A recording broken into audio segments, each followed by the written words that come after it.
সার্বজনীন ভরবেগ। সার্বজনীন ভরবেগের বিষয়টা আমরা এখানে দেখতেছি যে সার্বজনীন ভরবেগের ক্ষেত্রে এখানে একটা বিষয় লেখা হয়েছে যে কোনো সিস্টেমের গতিশক্তিকে টি দ্বারা প্রকাশ হলে টি হলে এবং এক্স স্থানাঙ্কর জন্য আয়তম কোণার রৈখিক ভরবেগ এক্স স্থানাঙ্কর জন্য আয়তম কোণার রৈখিক ভরবেগ, যেটাকে আমরা এই আকারে লিখতে পারি। এই আকারে কিভাবে লিখতে পারি একটু যদি ভেবে চিন্তে আমরা বলি বা লিখি চেষ্টা করি, তাহলে যে বিষয়টা দাঁড়াচ্ছে যে আমরা স্বাভাবিকভাবে রৈখিক যে ভরবেগ, এই রৈখিক ভরবেগকে প্রকাশ করতাম কি দ্বারা? প্রকাশ করতাম পি দ্বারা। পি ইকুয়াল হচ্ছিল আমাদের ভর বেগ, এম হচ্ছে ভর এবং বেগ হচ্ছে ভি। কিন্তু আমাদের চিরায়ত বলবিদ্যার ক্ষেত্রে এই বেগটা আমরা লিখতে পারি না, কেননা আমাদের বেগ লেখার ক্ষেত্রে যেই স্থানাঙ্ক ব্যবস্থার ক্ষেত্রে যে সরণটা বা স্থানাঙ্কের পরিবর্তনটা তার উপর ডট চিহ্ন ব্যবহার করতে হয়। তাহলে এখান থেকে আমরা লিখতে পারি যে এম ভি বলতে এক্ষেত্রে আমাদের যদি এখানে আমাদের রৈখিক স্থানাঙ্ক ব্যবস্থা বলা হয়েছিল এক্স, তাহলে এক্স ডট, এটা হচ্ছে আমাদের কি রৈখিক ভরবেগ স্বাভাবিকভাবে চিন্তা করলে। কিন্তু এক্ষেত্রে এক্স স্থানাঙ্কর জন্য বলেছে, এক্স স্থানাঙ্কর জন্য আয়তম কোণার কথা বলা হয়েছে। তাহলে এই ভরবেগের সামনে আমরা এক্স আই লিখতে পারি এবং এম হচ্ছে কোনতম কোণা, অর্থাৎ এম হচ্ছে আয়তম কোণার ভর, আয়তম কোণার ভর, এবং এই যে এক্সটাও কিন্তু আয়তম কোণার বেগ। তাহলে এটা হচ্ছে আমাদের রৈখিক যে এই যে রৈখিক ভরবেগের সূত্র অনুসারে এটা হচ্ছে আমাদের স্বাভাবিকভাবে লেখা যায় যে চিরায়ত বলবিদ্যার ক্ষেত্রে রৈখিক ভরবেগ হচ্ছে এটা। কিন্তু তাহলে এটাও বুঝলাম, এটাও বুঝলাম, কিন্তু মাঝখানে এটা কোথায় থেকে আসলো? মাঝখানে এই যে বিষয়টা, এই বিষয়টা জানার ক্ষেত্রে আমাদের প্রথমেই বলে দেওয়া হয়েছিল যে টি হচ্ছে আমাদের কি গতিশক্তি এবং এক্স ডট আই, এটাকে আমরা কি বললাম? এক্স ডট আইটা হচ্ছে আমাদের গতি, ঠিক আছে, অর্থাৎ গতিবেগ বা গতি শক্তি, গতি এক কথায় গতিবেগ, বেগ এক কথায় বোঝানো হচ্ছে। তো এখন যদি এটাকে বুঝতে চাই তাহলে হচ্ছে যে আমাদের কি জানতে হবে যে গতিশক্তি, এই যে টি, এই টিটাকে আমরা বলতেছি গতিশক্তি। গতিশক্তি হচ্ছে টি ইকুয়াল আমরা জানি হাফ গুণন এম ভি স্কয়ার, এটা আমরা স্বাভাবিকভাবে জানি। তো সেম একই কথা, এই বেগটাকে আমরা লিখতে পারবো না, এই কারণে আমাদের কি লিখতে হবে? টি ইজ ইকুয়াল টু হচ্ছে হাফ এম, এরপর ভি বলতে এক্ষেত্রে আমাদের যেহেতু এক্স স্থানাঙ্ক ব্যবস্থার কথা বলা হয়েছে, বেগ বলতে তাহলে এই এক্স এর উপর ডট চিহ্ন, তার উপর হবে কি স্কয়ার, এবং এগুলো হচ্ছে আয়তম কোণার ক্ষেত্রে। তাহলে এই এমটা হচ্ছে ভর, হচ্ছে আয়তম কোণার ভর, এবং এক্স ডট এই বেগটা হচ্ছে আয়তম কোণার বেগ। এটা হচ্ছে আমাদের গতিশক্তি টি। এই গতিশক্তিকে বেগের সাপেক্ষে যদি অন্তরীকরণ করা হয় তাহলে কিন্তু আমরা এটা পাবো। প্রথম অবস্থায় আমরা যেটা পেলাম, আমরা কিন্তু প্রথম অবস্থায় পেলাম যে P x I dot equal, কিন্তু আমরা পেলাম কি যে এম আই ইন্টু, আমরা কি পেলাম ইন্টু হচ্ছে এক্স ডট আই, এটা কিন্তু আমরা পেয়েছিলাম প্রথম অবস্থায়, এটাকে আমরা রেখে দিলাম। হ্যাঁ, এরপর যে বিষয়টা টি ইজিক্যাল টু, এটা আমরা জানলাম যে টি ইজিক্যাল টু হচ্ছে এটা। এবার ভর, এই গতি যে গতিশক্তি, এই গতিশক্তিকে আমরা বেগের সাপেক্ষে অন্তরীকরণ করতে চাই, তাহলে কি হবে? আচ্ছা, তাহলে আমরা দেখি একটু নিচে দিকে আসি। Del T divided by del X dot, X dot দ্বারা কি বোঝানো হয়? এটা হচ্ছে আমাদের বেগ, বেগের সাপেক্ষে গতিশক্তিকে অন্তরীকরণ বোঝানো হচ্ছে। তাহলে আমরা যখন অন্তরীকরণ করব সেক্ষেত্রে আমরা কি পাবো? এক্ষেত্রে ডেল ঠিক থাকলো, ডেল এক্স ডট এটাও ঠিক থাকলো, ইনটু এক্ষেত্রে আমরা কি লিখতে পারবো? ইনটু আমরা যে বিষয়টা লিখতে পারবো সেটা হচ্ছে যে গতিশক্তির সমীকরণ, গতিশক্তির সমীকরণ আমরা উপরে কি পেলাম? 2m, m এটা হচ্ছে আয়তন কণার ভর, এবং বেগ বলতে এক্ষেত্রে x ডট আয়তম এর ক্ষেত্রে অর্থাৎ আয়তম কণার ক্ষেত্রে, এর উপর কি ছিল? স্কয়ার। এবার যখন অন্তরীকরণ করতেছি তখন আমরা যে বিষয়টা দেখতেছি যে এই রাশিটা হচ্ছে আমাদের ধ্রুব রাশি, কেননা ভর পরিবর্তন হবে না, আর এটা তো ধ্রুবক কনস্ট্যান্ট। তো এইটুকুকে আমরা বাইরে রাখবো, এবং এইটুকু যেহেতু এক্স ডট আই স্কোয়ার এটা হচ্ছে আমাদের চলক, এটার পরিবর্তন করতে পারবো। তাহলে আমরা কি লিখতে পারি? যে হাফ এটা রেখে দিলাম, এম আই এটাকেও রেখে দিলাম, আর অন্তরীকরণ করব কাকে?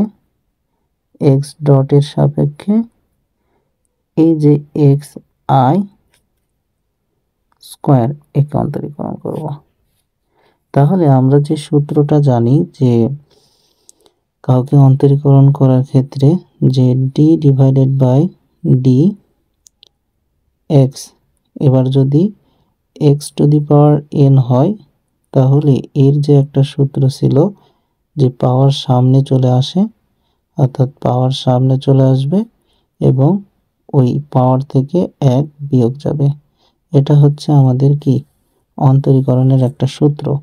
তো দেখো এই n এর পরিবর্তে এখানে আমাদের রয়েছে 2, তাহলে 2টা সামনে চলে আসবে এবং 2 থেকে 1 বিয়োগ যাবে, অর্থাৎ এই ক্ষেত্রে আমরা যে বিষয়টা পাবো হাফ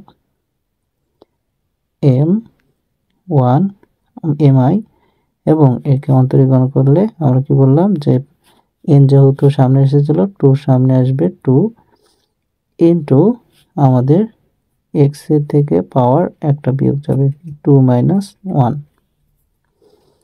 এরপরে কি হচ্ছে? আমরা লিখতে পারি a2 আউট, এবং mi ইনটু এখানে xi ছিল সেটা হচ্ছে x ডট, এটার উপর কি ডট ছিল? Dot I. তো আশা করি এইটুকু বুঝতে পেরেছো। এটা কোথায় থেকে আসলো? আমরা প্রথমে দেখি, এই যে এইটুকু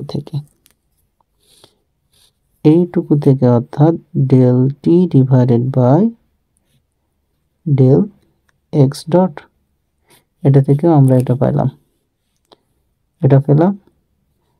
অর্থাৎ এই অংশটুকু পেলাম। আবার দেখো এই ক্ষেত্রে প্রথমেও কিন্তু এটা সমান আমরা এটা পেলাম।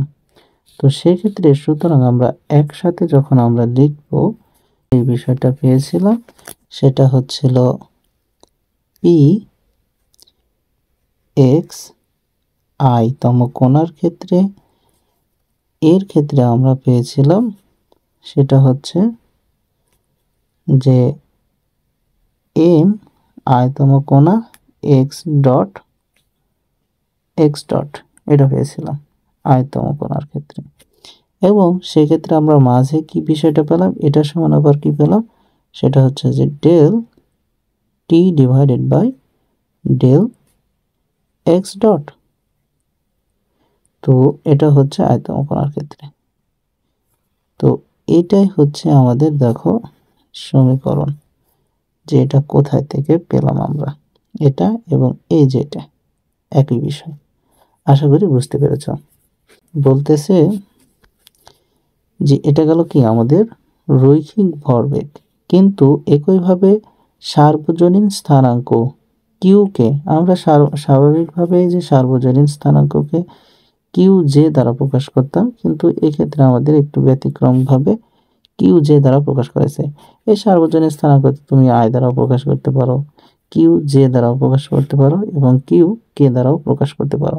এটার কোনো বাধ্যবাধকতা নেই, ঠিক আছে। সার্বজনীন স্থানাঙ্ক কিউ দ্বারা, মূল বিষয়টা হচ্ছে কিউ দ্বারা প্রকাশ করা হচ্ছে এবং সেক্ষেত্রে এক্স ওয়াই জেড অক্ষে যে একক ভেক্টরগুলো রয়েছে আই জে কে, এই বিষয়গুলো একটু চিন্তা করলেই হয়ে যাবে।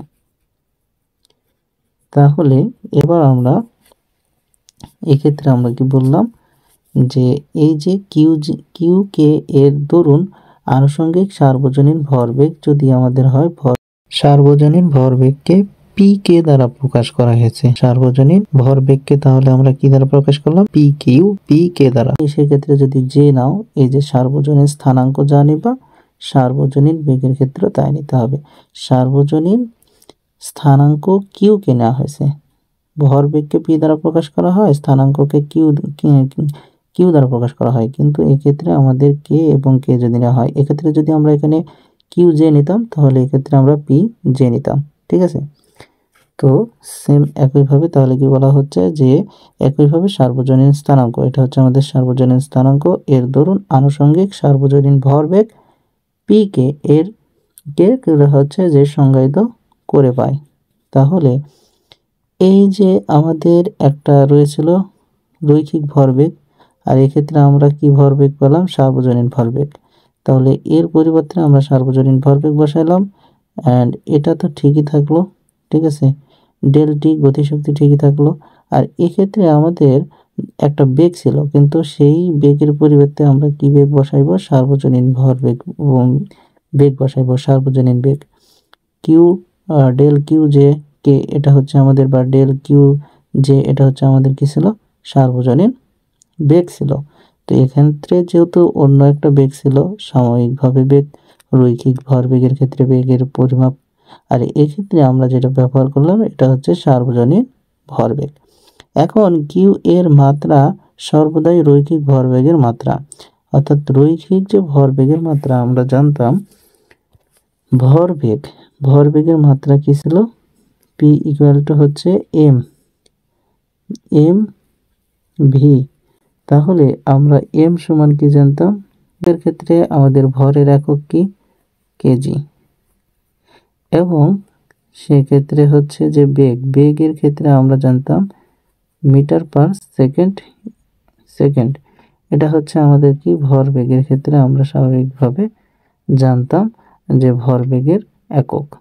তো এই যে ভরের একক মাত্রার ক্ষেত্রে আমরা এম ধরতে পারি বড় হাতের, এবং বেগের যে এই যে মিটার লেন্থ অর্থাৎ দৈর্ঘ্য, এটা হচ্ছে এম হচ্ছে দৈর্ঘ্যের, তো এল, এবং এই ক্ষেত্রে এস হচ্ছে সময় সেকেন্ড, তাহলে টি ইনভার্স 1।